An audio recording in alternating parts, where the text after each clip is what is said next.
Sweden asks... Can you please tell us how Simon proposed? I guess so. Okay, before we start the story, there's one thing you need to know about Martina first. Oh, what? What are you gonna... You gonna embarrass me? No.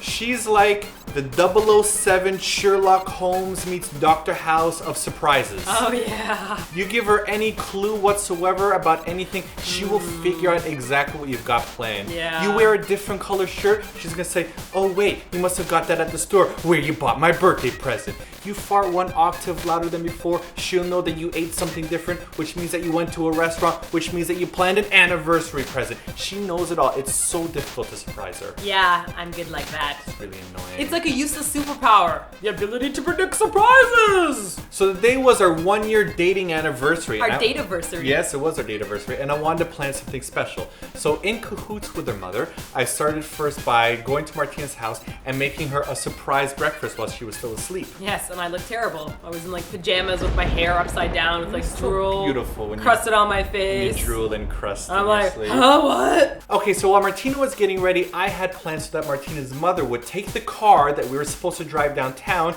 and go grocery shopping and be intentionally late. So that when Martina was finished with her shower and getting ready, she'd start panicking like, oh my god, where's the car? What are we gonna do? But I had a secret plan instead. I was suspicious. So while Martina's mother was out, I was pretending to be very antsy and nervous, like, oh my god, our plans are gonna be late. What am I gonna do? And I was pacing around the house and I was calling the phone. He got me, call your mom, and my mom wouldn't pick up the phone because she's on it. And while we were all pretending to be antsy, I had the limo pull up to the driveway. Roll down that sexy window, Simon. Roll that sexy window down. Thank goodness he didn't do that. So we hopped into the limo and I was pretty excited about that. And Simon took out a blindfold because he said, you know, if I'm looking, I'm gonna know right away where we're going. The second we pull out of the driveway, I'll be like, aha, we're going here. So not only did they blindfold me, they also decided to do something to really screw up my senses, right? Because Martina's got like a GPS tracker in her head and she'd be like, we're going 4 kilometers south and then we turn 20 kilometers west. She would know where we're going. So I had the driver, I was whispering to him.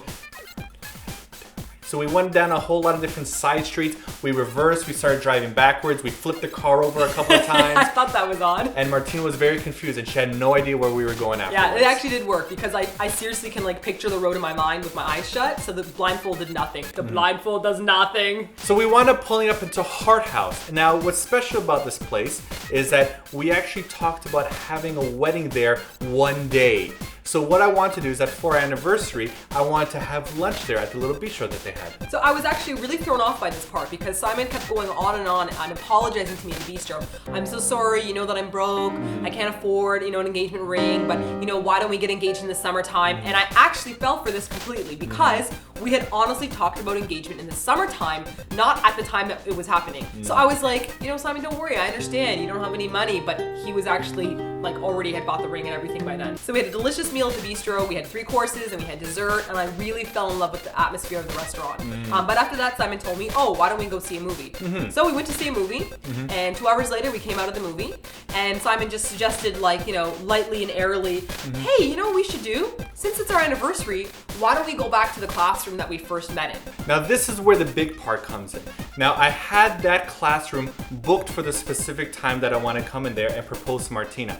What was really important about this is that I had a friend come into the classroom while it was booked and decorated for us for the proposal.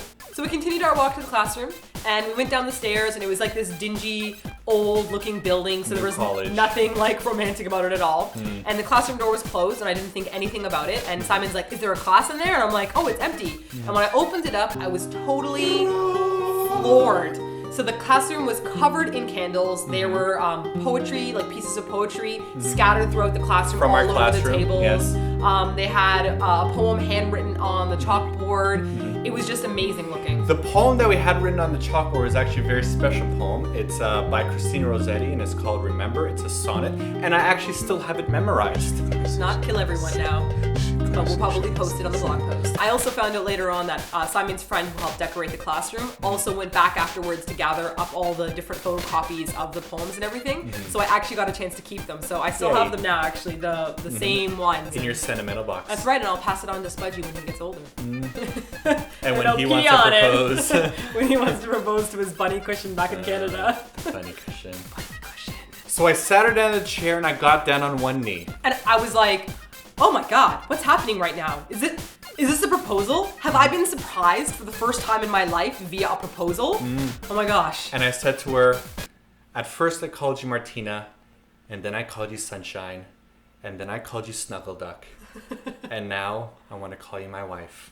Will you marry me? Out of nowhere, he whips out this Birks box. And I didn't even know where that came from because he didn't even have a bag on. And I was just like, oh,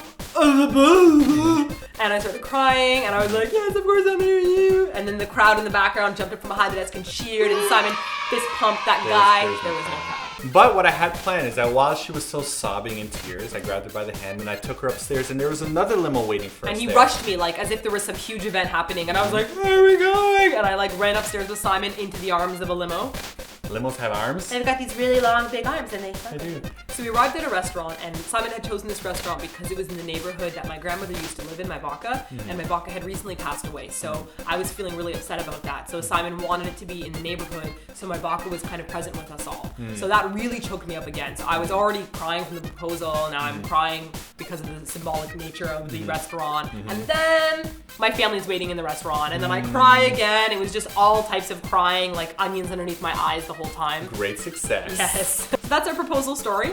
We did actually end up getting married, as you can see, a year and 3 months later.